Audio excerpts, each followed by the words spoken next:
امیر لوگوں سے بات کرنی ہے تھوڑی سی، ناراض تو نہیں ہو جائیں گے امیر بندے.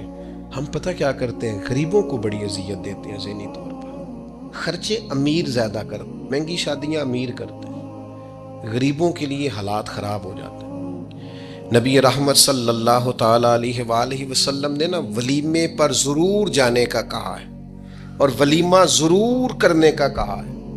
اور حضور نے پتہ کیا فرمایا؟ فرمایا وہ بدترین ولیمہ ہے جس میں اسے بلایا جائے جو آنا نہیں چاہتا اور اسے نہ بلایا جائے جو آنا چاہتا ہے. یعنی جو غریب آدمی، سادہ آدمی دعوت قبول کرے گا اسے دعوت نہیں دی جاتی، لیکن کسی بڑے آدمی کے پاس وقت لے کے کارڈ لے کے پہنچتا، جناب 10 منٹ کے لیے آ جائے، یہ بدترین. اور ایک اور حدیث میں فرمایا حضور نے کہ وہ بدترین دعوت ہے، اس میں صرف امیروں کو بلایا جائے اور غریبوں کو. ہمارے ایک دوست ہیں میرج ہال والے، تو وہ مجھے کہنے لگے کہ کھانا جب ہم دیتے ہیں نا ہال میں، تو اگر بارات کسی دیہات سے آنے والی ہو نا، گاؤں کے لوگ ہو، تو ہم کھانا تھوڑا زیادہ رکھتے ہیں، لیکن اگر شہر کے امیر لوگ ہو تو کھانا تھوڑا رکھتے ہیں، اس لیے کہ امیروں کی تو پرہیز ہی بہت زیادہ ہے، انہوں نے تو بڑے حساب کتاب سے کھانا ہے.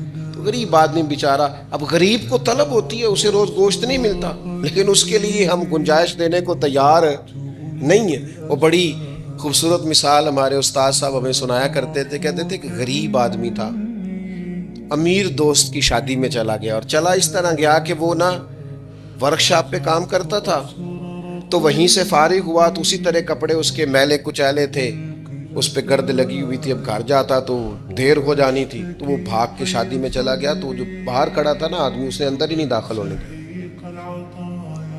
اس نے کہا جناب آپ کدھر آ گئے، یہ تو بڑے امیر رئیس اعظم کی شادی ہے. اس نے بڑی منت کی، بالآخر وہ رو پڑا، یار تیری مہربانی، میرا قریبی دوست ہے، مجھے تھا. اس نے کہا جناب آپ جا ہی نہیں سکتے، حالت تو دیکھیں اپنی. اب وہ دوڑا گیا، تیزی سے کپڑے بدل کے واپس آیا. شادی بالکل اینڈ پہ ہو چکی تھی. اب جب وہ سوٹ بوٹ اور وہ مایا شایا اور وہ جناب اس کا لباس بڑا حسین، تب اس کے لیے خود سے دروازہ کھولا گیا. وہ اندر گیا تو ساتھ رو رہا ہے، اور ساتھ وہ ڈونگا لے کے سالن والا برتن، تو اس میں کبھی اپنا کرتا ڈالتا ہے، کبھی اپنا بازو ڈالتا ہے کرتے کا. لوگوں نے کہا یہ کیا کر رہے ہو؟ کہنے لگا یہ میری تو دعوت نہیں ہے، تو کپڑوں کی دعوت ہے. اگر میری دعوت ہوتی تو میں تو پہلے بھی آیا تھا، اسی شکل و صورت کے ساتھ آیا، لیکن مجھے اندر گھسنے نہیں دیا. میری غربت نے کیا مجھ کو زمانے میں بدنام، تیری دولت نے تیرے عیب چھپا رکھے. تو یہ تو ان کپڑوں کی دعوت ہے، میرے کپڑے بہترین پہنے ہیں تو مجھے گھسنے دیا ہے، لہذا کپڑے ہی روٹی کھائیں گے. میں روٹی اذیت دی جاتی ہے، تکلیف دی جاتی ہے، آزمائش میں مبتلا کیا جاتا ہے. ایسے ایسے کھانوں کے نام لیے جاتے ہیں جو غریبوں کے ہاں پکتے نہیں. انہیں کہا جاتا ہے فلاں پکانا آتا ہے. تو میں کئی دفعہ کہہ چکا ہوں، پھر کہتا ہوں، جب پیسے آتے ہیں تو عقل بھی آ ہی جاتی ہے. جب انسان کے گھر گاڑیاں آ جائیں تو چلانے کا طریقہ بھی آ ہی جاتا ہے. جب اس کے پاس مہنگا موبائل آ جائے تو اسے چلانے کا سلیقہ بھی آ ہی جاتا ہے. جتنے کار دانے ہو دے کملے بھی سیانے.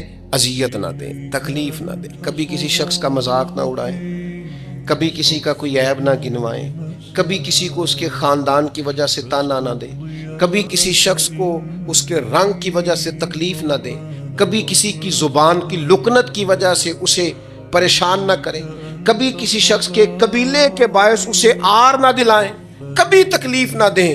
ایک صحابی نے جب حضرت بلال حبشی سے کہا تھا نا وہ حبشن کے بیٹے، تو نبی کریم نے فرمایا تمہارے اندر سے ابھی جاہلیت کی باتیں نہیں گئی، حبشن کا بیٹا کہتے ہو. کوئی عربی، کوئی اجمی، کوئی گورا، کوئی کالا، کسی کو کوئی فضیلت نہیں الا بالتقوی، ان اکرمکم عند اللہ اتقاکم، اللہ کے نزدیک اس کی عزت ہے جو زیادہ پرہیزگار ہے. آئیو ذہنی طور پر لوگوں کو ٹارچر کرنا چھوڑ دیں، تکلیف دینی چھوڑ دیں، آزمائش میں ڈالنا چھوڑ دیں، پریشان کرنا چھوڑ دیں.